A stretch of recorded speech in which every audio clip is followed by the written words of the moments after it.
Sekarang kita masuk ke ajaran yang lain. Sebagian besar sebenarnya ini tak ambil dari The Sermon of the Mount, kalau bahasa Inggrisnya. Jadi terjemahannya khotbah di atas bukit. Jadi di antara khotbahnya Isa yang paling terkenal suatu ketika adalah khotbahnya di atas bukit. Jadi ketika dia naik ke atas bukit, terus orang-orang pada ngejar dia semua, dan ratusan orang ngumpul di situ, terus dia berkhotbah, dikenal sebagai khotbah di atas bukit. Dan ini nanti yang menginspirasi Kunto Wijoyo nulis novel Khotbah di Atas Bukit. Ada yang pernah baca novelnya? Belum ya? Yang tokohnya Barman sama Poppy. Barman ini orang tua yang sama anaknya dikasih asisten Poppy, cewek kinyis-kinyis yang luar biasa seksinya, yang nanti Barman ini akhirnya melakukan khotbah di atas bukit. Yo, kamu cari sendiri novelnya, yang nulis Kunto Wijoyo. Saya tidak tahu kamu baca buku apa aja ya kalau di rumah ya. Kamu bacanya cuma WA sama Facebook terus itu. Oke, sebarkanlah, kan mesti gitu, no email-email itu. Iya, emangnya siapa kok merintah-merintah orang suruh nyebarkan? Ya, oke, kita lihat sekarang khotbah di atas bukit. Ini bagian paling awal. Setelah di atas ada narasi tentang bagaimana Isa naik ke atas gunung kemudian balik, ternyata orang-orang sudah banyak, maka dimulailah khotbah. Ini kalimat-kalimat awalnya semacam ini. Siapa saja sih orang yang berbahagia itu? Katanya Isa. Jadi kalau ada orang ceramah kok terus diawali hadirin yang berbahagia, jangan-jangan inspirasinya dari sini. Ya, karena kalimatnya Isa itu diawali dari berbahagia. Cuma kalau hadirin yang berbahagia kan nggak dijelaskan bahagia apanya, siapa yang bahagia. Ini lagi sumpek utang duit, orang bayar-bayar berbahagia ndase kuno. Oke, jadi berbahagialah orang yang miskin di hadapan Allah, karena merekalah pemilik kerajaan surga. Jadi jangan sumpek kalau kamu dapat anugerah miskin. Itu alamat Allah sayang kamu. Ujianmu semakin sedikit, pertanyaannya besok semakin pendek. Jadi berbahagialah orang yang miskin, karena merekalah pemilik kerajaan surga. Jadi kalau hari ini ada yang bokek, dompetnya tipis, berbahagialah. Loh, kan gitu memang fatwanya Nabi Isa. Jangan kebalik. Kalau kamu uangnya banyak baru bahagia. Justru uangmu sedikit, bahagialah. Semakin sedikit yang kamu pikirkan. Kalau uangmu banyak kan kamu mikir macam-macam. Tidak punya uang, mikirnya lebih simpel. Gimana caranya cari uang, kan itu aja. Tapi kalau uangmu banyak, kamu harus mikir cari uang lagi, dan mikir cara membelanjakan uang. Yang ada di pikiran, yang jadi pikiranmu sekarang pasti lebih sedikit daripada orang-orang kaya. Karena orang kaya urusannya lebih banyak. Jadi berbahagialah kamu. Oke, kalau orang kaya itu nyari waktu kayak kalian untuk nongkrong, nonton TV, santai-santai, jam 8 masih tidur, itu tidak bisa. Orang kaya tidak bisa. Kenapa kamu kok masih bisa bangun jam 7? Karena kamu tidak kaya. Loh iya, loh orang kaya itu jam 7, wah sudah waktunya ngantor, sudah waktunya kerja. Begitu dia tidak punya uang, santai sudah di rumah, tidur bangun jam 10 nggak masalah. Oke, berbahagialah orang yang miskin. Oke, berbahagialah orang yang berduka cita, karena mereka akan dihibur.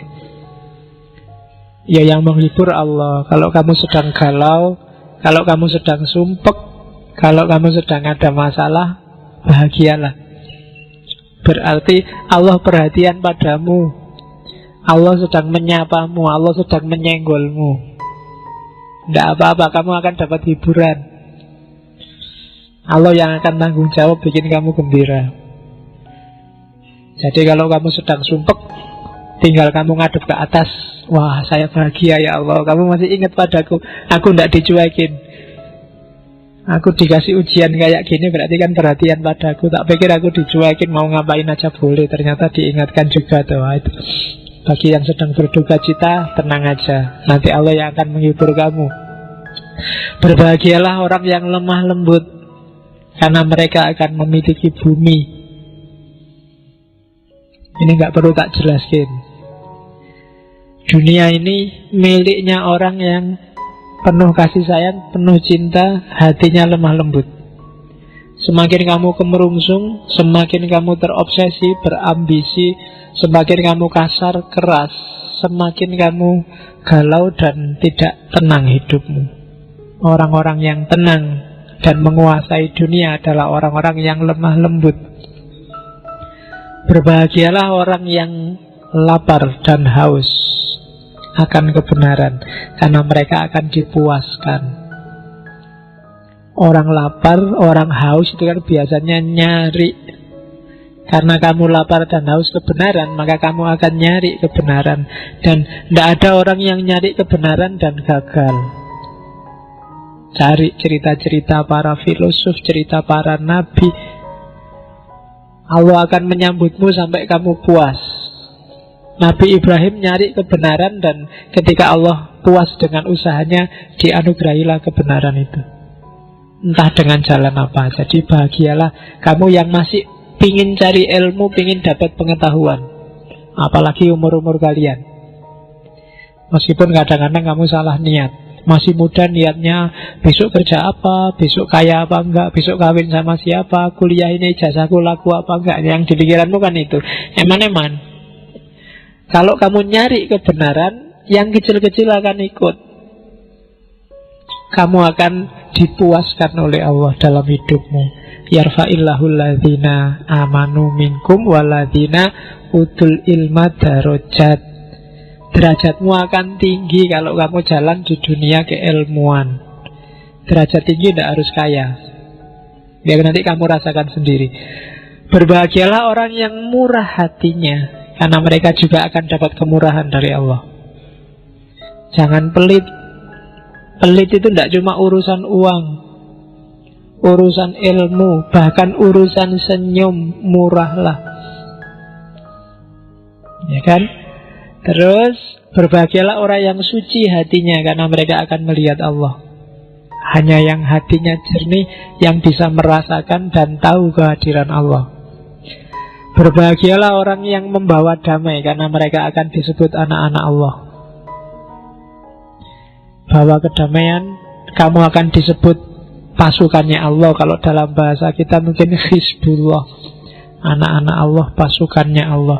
Dan orang yang disebut ini adalah orang-orang yang membawa kedamaian, bukan orang-orang yang bawa rusuh, bawa sumpek, bawa kacau.